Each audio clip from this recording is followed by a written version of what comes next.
The first time I truly understood the nature of the infection in my company, I was staring at a stainless steel thermos, the kind the guys on the line use.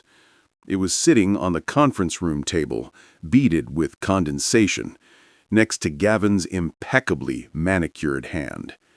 He was mid-sentence, his voice a smooth, confident baritone that coated every lie in the sheen of authority.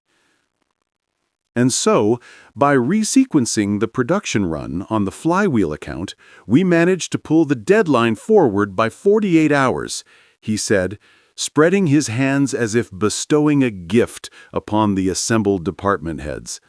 The client is ecstatic. It's a testament to the agility of this team.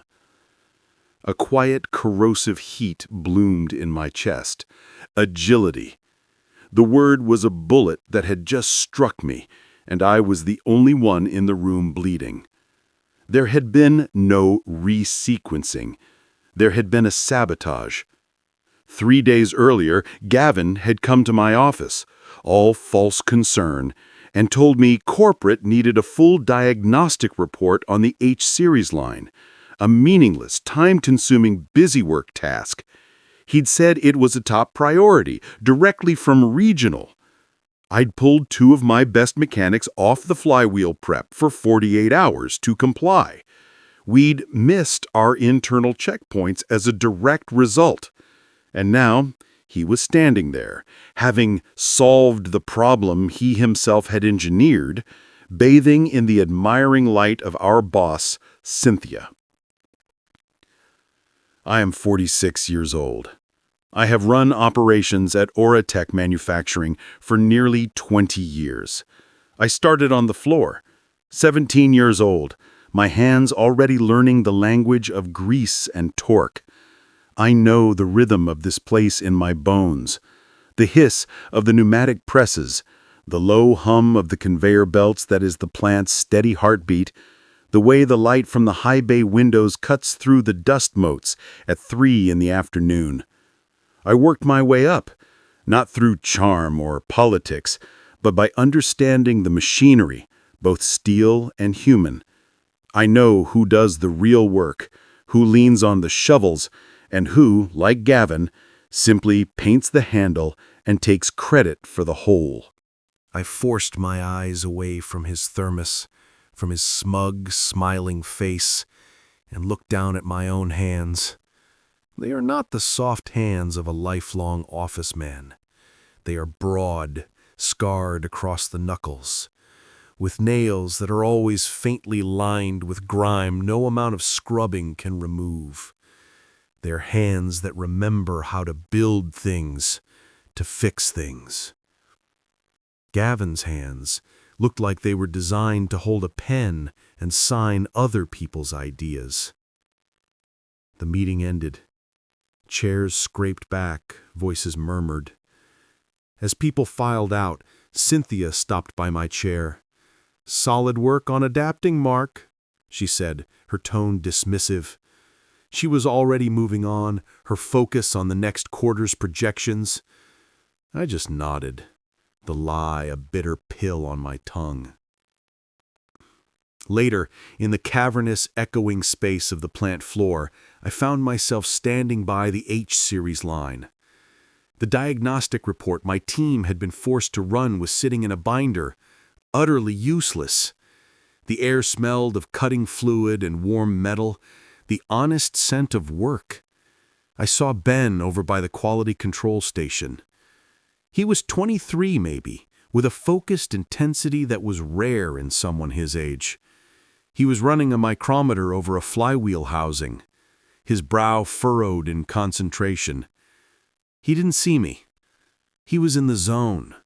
The world narrowed down to the tolerances on a blueprint. Ben was on Gavin's team.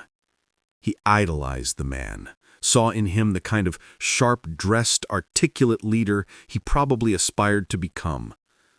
I'd seen them talking once, Gavin clapping a paternal hand on Ben's shoulder, the kid beaming like he'd received a blessing. The memory curdled in my stomach now. Was Gavin teaching him? Or was he teaching him how to be like him? I'd lumped Ben in with the problem, a silent acolyte to the man who was slowly poisoning my professional life.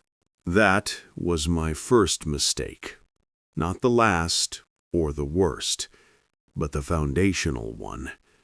I stopped seeing people as individuals and started seeing them as extensions of my enemy. I went back to my office, a glass-walled box that looked out over the production floor. From here, I could see everything. It was my kingdom, and Gavin was the usurper prince, charming the court, while I was out in the fields ensuring there was a harvest. I opened the bottom drawer of my desk and took out a plain, black, hardcover notebook. This was my ledger, not of numbers, but of sins. I'd started it 2 years ago, after the first major incident. A client dinner I'd arranged, a relationship I'd nurtured for months. Gavin had swooped in at the last minute, taken the client to a more expensive restaurant, and closed the deal. The expense memo for my planned, modest dinner was rejected. His, for twice the amount, was approved without question. At the time, I'd fumed, but written it off as corporate gamesmanship. But then, the pattern emerged. The lost purchase orders that made my department look disorganized. The scheduling conflicts that always seemed to benefit his projects at the expense of mine. The subtle, denigrating comments in meetings. Mark's team does great manual work, but the strategic picture requires a broader view.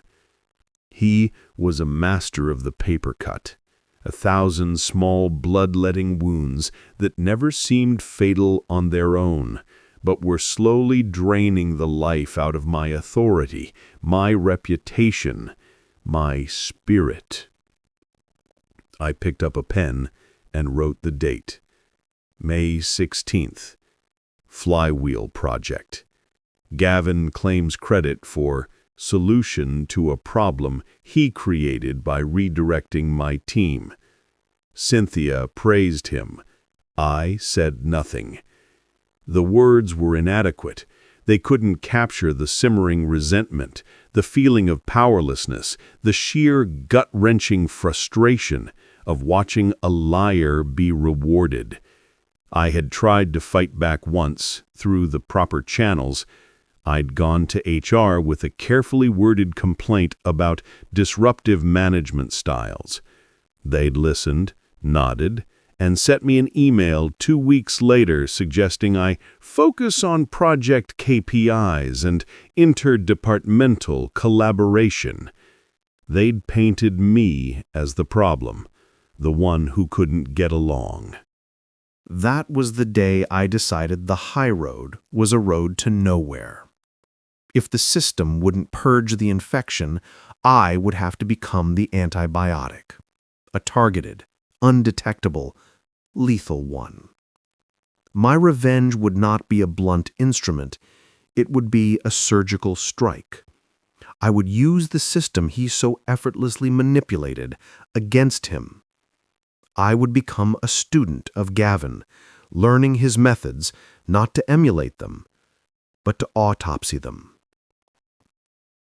So, I began to compile my file. It was not a work of anger. Anger is hot and messy. This was cold, clinical. It was the work of a mechanic diagnosing a faulty machine. I spent evenings cross-referencing expense reports, finding the inconsistencies. A team lunch for 12 that was billed on a day when his department had 3 people out sick. A consulting fee for a process optimization contractor that was 150% the standard rate. I dug deeper, into the timestamps on shared server files. I found a pattern of documents being altered after hours, subtle changes to project scopes and delivery dates, that shifted blame and obscured his own department's delays. The contractors were the key. He had a stable of them, small outfits with names like Pinnacle Solutions and Apex Logistics. They were all hired through no-bid contracts, justified under specialized need. A little more digging, the kind that skirts the edge of IT policy, revealed the owners were old fraternity brothers, cousins, friends from his previous company. He was funneling company money into his friends' pockets, and, in return, they provided him with pliable resources and, I was sure, kickbacks. I anonymized everything. I took statements from frustrated junior staffers, promising them complete confidentiality. I presented it not as a personal grievance, but as a clear, demonstrable pattern of financial malpractice and ethical breaches.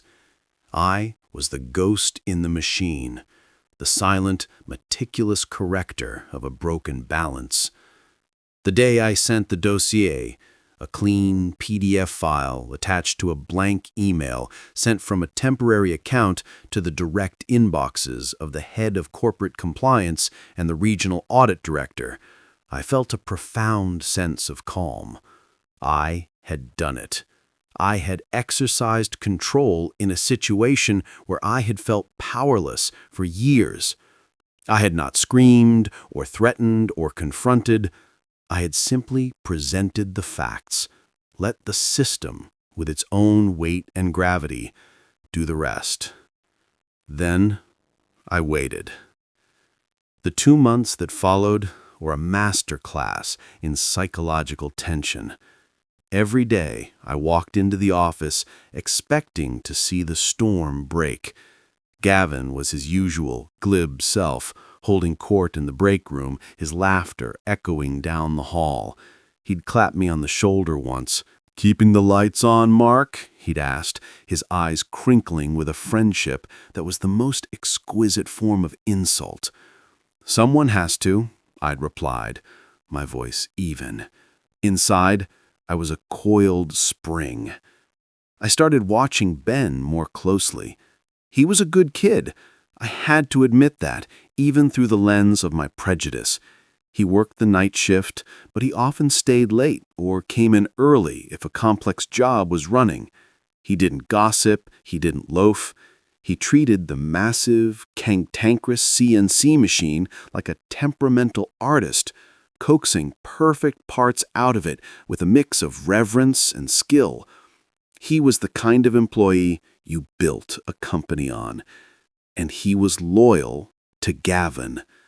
He saw the plant manager who remembered his name, who asked about his mom, who told him he had a future here. He didn't see the manipulator. He saw a mentor. The call came on a Tuesday morning. I was in my office, reviewing a shipment manifest, when my cell phone buzzed with an unknown number. I almost didn't answer. "Hello?" There was a hesitant breath on the other end. "Mr. Mark? This is Maya, Ben's mother." The voice was soft, threaded with an anxiety that was immediately palpable. I knew who she was. I'd seen her once, dropping Ben off when his car was in the shop. A small, quiet woman with Ben's same earnest eyes. "Maya, hello. Is everything all right?" I asked, my mind immediately going to a plant accident, my heart hammered against my ribs. He don't know. They said Gavin has been suspended, that there is an investigation, that he was arrested." The words landed like physical blows. Arrested. I hadn't expected that. I'd expected a dismissal, a quiet resignation, not handcuffs. The clinical nature of my file suddenly felt violently real. "I'm aware of the suspension," I said carefully, my voice a practiced mask of neutrality. "It's a corporate matter." "But Ben," she broke, and the sound was a tiny, sharp needle in my conscience. "His promotion interview for the supervisory role on the day shift, it was supposed to be tomorrow." They just called him. They said it's postponed indefinitely. He's worked so hard for this, Mr. Mark. He's been practicing his presentation for weeks. He says with Gavin gone, no one will even look at him now. I blinked. The world in my glass office seemed to tilt on its axis. The promotion interview. I'd known about it in the abstract. It was a new position, created to oversee the upgraded assembly line. Ben was the lead internal candidate. He was perfect for it. But in my single-minded focus on destroying Gavin, I had never once connected the two. I had never mapped the network of dependencies, the invisible scaffolding of favor and association that, however unjustly, held a young man's future in place. I had pulled out the rotten main beam and hadn't given a single thought to what else the beam was holding up. I'm sure it's just a formality, Maya, I heard myself say. The words hollow, pathetic. Until the investigation is over. He's devastated, she whispered. He idolized Gavin. He thinks his career is over before it even started. I ended the call with a vague promise to look into it, a lie that tasted like ash in my mouth. I sat there, the sounds of the thriving plant, suddenly sounding like a taunt. I had done the right thing. I had stood up for company policy, for integrity. Gavin was a corrupting influence. He deserved consequences. So why did I feel like I'd just kicked the legs out from under a kid polishing his boots for a future that had just vanished? The silence in the wake of Gavin's suspension was deafening. His office, usually a hub of performative activity, was dark, the door locked. His car, a pretentious silver sports coupe, sat alone in its reserved spot, gathering a fine film of pollen and dust. It became a monument to his absence. The whispers in the hallways were a low, constant hum. I heard snippets: fraud, embezzlement. They perp-walked him out of his kid's soccer game. The story was growing, mutating, taking on a life of its own. I had wanted him gone. I had wanted people to know he was a fraud. Now that it was happening, the satisfaction was a phantom limb. I could remember the shape of it, the anticipated glee, but I couldn't feel it. All I felt was a cold, creeping dread. I had to know the official scope. I called Linda from HR, putting on my best concerned operations manager voice. Linda, Mark here. Look, I'm getting questions from the floor about the Gavin situation. Morale is a bit shaky. Can you give me any guidance on the timeline? Specifically, I'm hearing about postponed promotions. There was a rustle of papers on the other end. Linda's voice was clipped, professional, devoid of any human concern. The audit is comprehensive, Mark. We have to be thorough. All personnel decisions linked to Mr. E are on hold pending the outcome. That includes the new supervisory role. It's a precaution. But the candidates for that role, they weren't involved, I pressed, my throat tight. It's about perception and process, Mark. We have to ensure the selection process wasn't tainted. It's standard in these cases. Collateral impact. The term was so sterile, so corporate. Collateral impact. It sounded like something from a military briefing, not the evisceration of a young man's dream. My next call was to the regional office, to a lawyer named Anya Sharma, who was heading the audit. Her tone was even colder. a scalpel of pure procedure. Mr. E's network of contractors is extensive, she explained, her voice crisp in my ear. We're auditing every invoice, every purchase order he ever touched. That means any role that would have oversight of those budgets or that was potentially influenced by his recommendations is under review. It's a ripple effect. We have to be sure we're not just cutting the head off the snake, but cauterizing the entire body. Ripple effect. Cauterizing. They were talking about people's lives, their livelihoods, with the detached language of pest control. And I was the one who had called the exterminator. I had presented them with the nest, and they were now fumigating the entire building without a care for who else was inside. That night I couldn't go home. The thought of my quiet, orderly house, the reward for 2 decades of hard work, felt like a mockery. Instead, I walked the plant floor long after the day shift had left. The night crew was a skeleton staff, a ghost ship sailing through the dim, cavernous space. The only illumination came from the safety lights and the glowing control panels of the idle machines. And that's where I saw him. Ben. He was over by the maintenance bay, not working on a machine, but mopping the floor.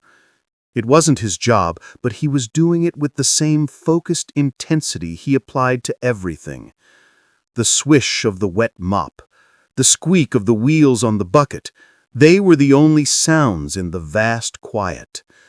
He was lost in the rhythm of the simple, honest task. He saw me, looked up, and a genuine, unguarded smile broke across his face. It was the smile of a young man seeing a familiar, friendly face in the lonely quiet of the night. The trust in it was a physical blow. "Mr. Mark?" he said, leaning on the mop handle. "Quiet tonight." "It is," I said, my voice sounding rough. I gestured to the mop. "They got you on janitorial duty now?" He shrugged. "The day crew missed a spill by the lathe. Didn't want anyone slipping." He nodded towards the far wall. "Hey, that solenoid valve on the H-series press, the one you helped me recalibrate last month, it's been running perfect ever since. No more intermittent faults. You really know your stuff." He was thanking me, praising me. In this moment when his future was hanging in the balance because of my actions, he was looking at me with something akin to admiration. I wanted to vomit. I wanted to grab him by the shoulders and shake him and scream, "Don't you see? I'm the one who did this. I'm the reason you're mopping this floor instead of preparing for your interview." But I didn't. I just stood there, a monument to cowardice. "Glad to hear it, Ben. A machine that's cared for will care for you."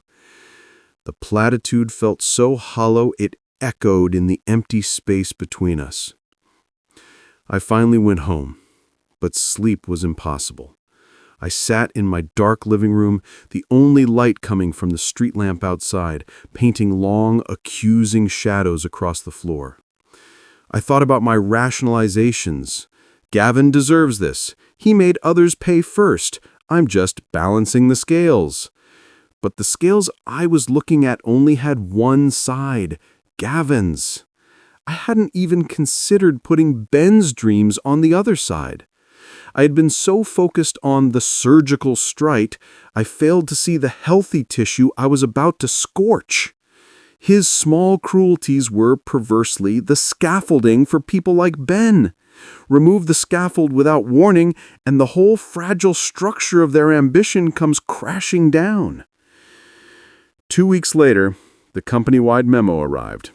It was a masterpiece of corporate nothingness. "The audit is proceeding. We appreciate your patience. Our commitment to integrity is unwavering." It was signed by a faceless committee. There was no mention of Gavin by name, no mention of the lives being put on hold. Ben's promotion remained in purgatory.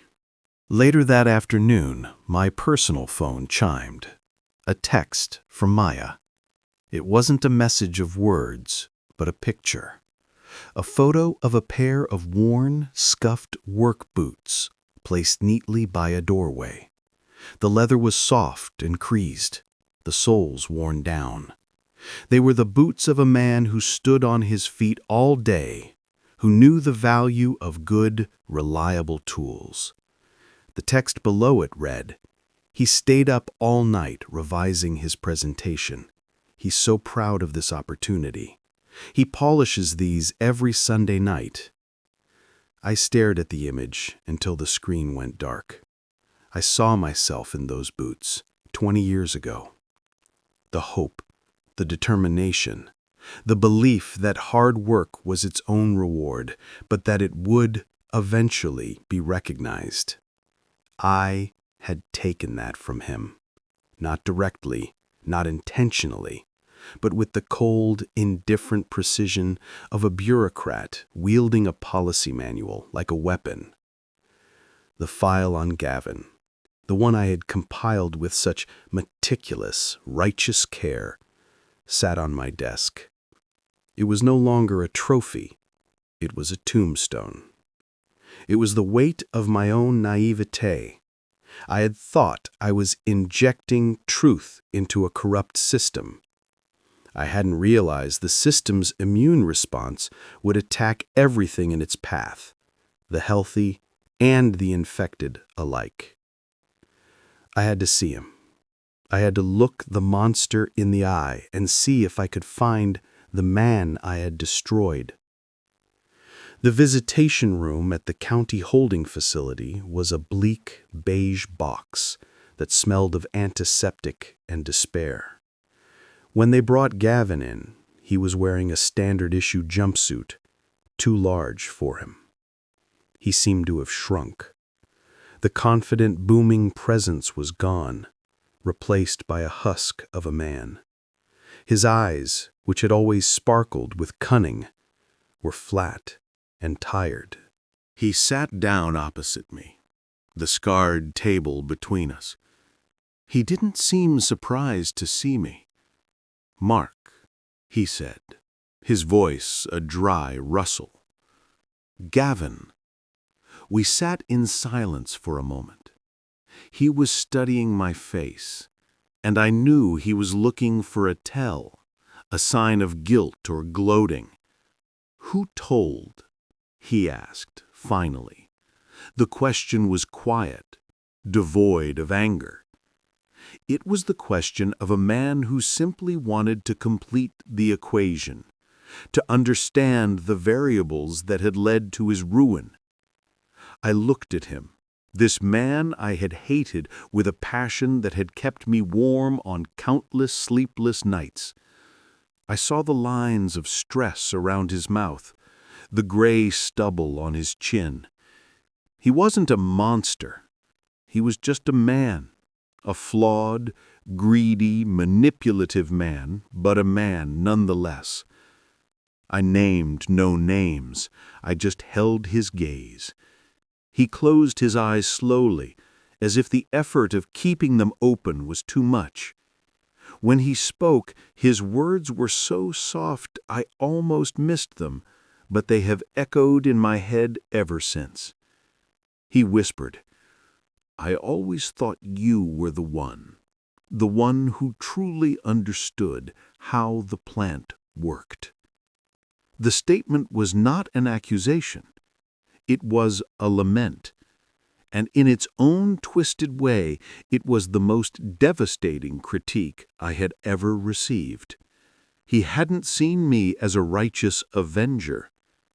He had seen me as a fellow professional, a peer, who understood the complex, messy, human machinery of the place, and my betrayal, in his eyes, was a betrayal of that shared understanding. I left the holding facility feeling smaller than when I had entered. The clean, satisfying narrative of good versus evil had shattered, leaving behind a messy, complicated, and deeply painful reality. The official word came down a month after my visit to the holding facility. The audit was complete. Gavin was formally dismissed for gross misconduct and breach of fiduciary duty. The evidence, my evidence, was irrefutable. There would be no criminal trial. A quiet settlement had been reached, the details shrouded in non-disclosure agreements. He was gone, erased from the company's servers, his name a taboo subject in the hallways. A week later, Cynthia called a brief all-hands meeting. She stood at the front of the conference room, a tight, professional smile on her face.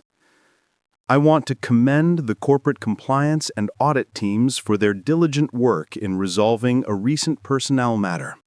It's a testament to Oratech's commitment to the highest ethical standards.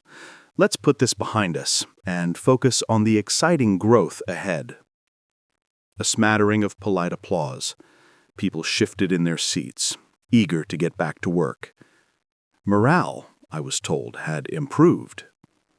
At the management cocktail party that Friday, there was laughter, the clink of glasses, talk of golf handicaps and vacation plans. The infection was gone. The patient was stable. I moved through it all like a ghost. I drank my scotch and nodded at the right moments, but the taste of victory was like chewing on tinfoil. I had won. I had taken down the man who had made my professional life a hell for years. I should have been elated, vindicated, reborn. Instead, I felt hollowed out.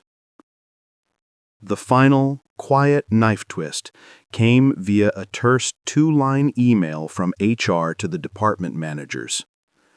The supervisory role, Assembly Line B, has been filled. Please welcome Alex Chen from the Louisville plant. He starts next Monday. That was it. No announcement about Ben, no explanation. His candidacy had simply been vaporized by the same bureaucratic process I had set in motion. Alex Chen was a safe bet. He was external, untainted by the local politics. He had no connection to Gavin. He was, in the cold calculus of corporate risk management, the neutral choice.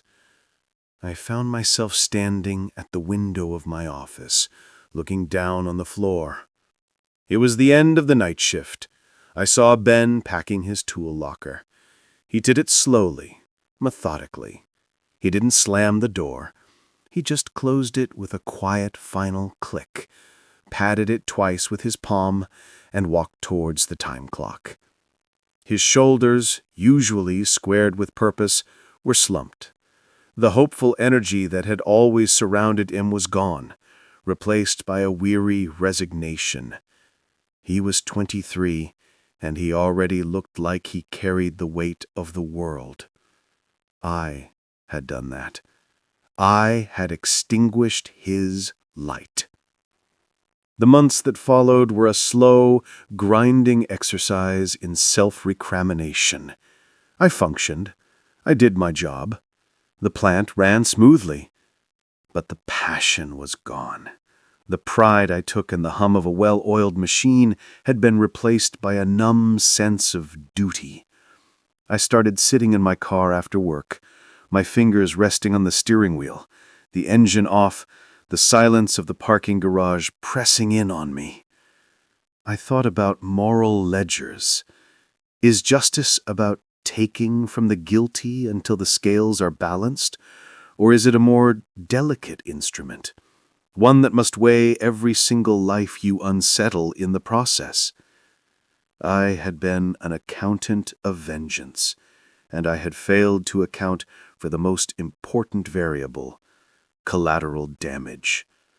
I had balanced my ledger with Gavin's ruin, but I had created a massive deficit in Ben's life, a debt I could never repay. I saw Maya again months later, entirely by chance. It was at a PTA meeting for a niece I was helping to look after. She was sitting a few rows ahead of me. After the meeting, as people filed out, she turned and saw me. A flicker of recognition, then a small, sad smile. "Mr. Mark," she said, "it's good to see you." "You too, Maya. How has Ben?" The question felt like a betrayal, but I had to ask. She sighed, a world of weariness in that single breath. "He's okay. He found a job over at the new automotive parts place on the highway. It's a job." She meant it was a step down. Less pay, no future, just a paycheck. "He doesn't talk about Oratech anymore." "I'm sorry," I said, and the words were the most genuine I had spoken in a year. She looked at me, her eyes searching my face. She knew I had some kind of hand in what had happened, if only by being in management. "You were the one who raised the issue, weren't you? With Gavin." It wasn't an accusation, it was a statement of fact. Something had to be done. That man, he wasn't good. I nodded, unable to speak. "But Ben," she continued, her voice dropping to a near whisper, "it's been hard. He doesn't understand what he did wrong. He just thinks he wasn't good enough." That was the final, perfect cruelty of it.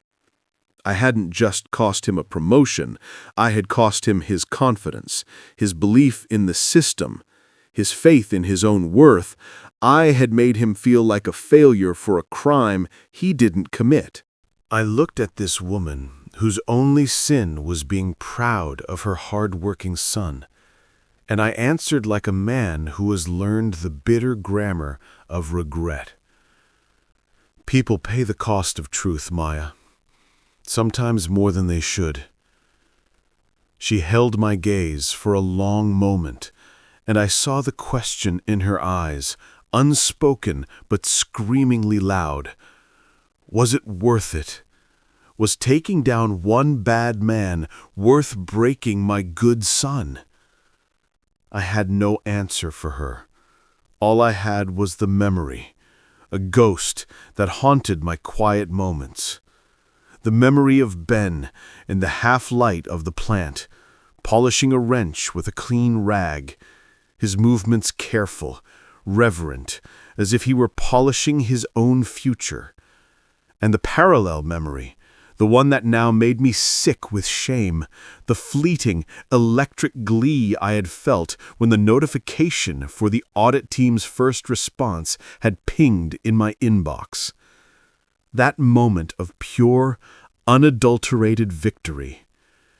That glee tastes like ash now.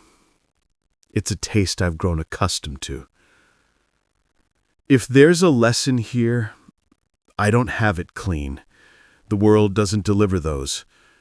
Maybe it's this: righteous action without a reckoning for the innocent casualties is still violence. It's just violence with better paperwork.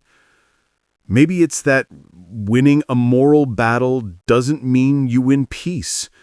The war just moves inside you, fought on the battlefield of your own conscience. I made a decision to stop a bully. A decision I still believe was in a vacuum correct. But we don't live in a vacuum. We live in a tangled, messy web of human connections. In my zeal to cut out the rot, I flattened a life that was innocently, trustingly growing in its shadow. And the terrible, quiet truth that I now carry with me every day is that in doing so, I inflicted the same kind of harm I sought to eradicate. I just wore a better suit while I was doing it. What's the most unexpected consequence you've ever faced from a decision you thought was right?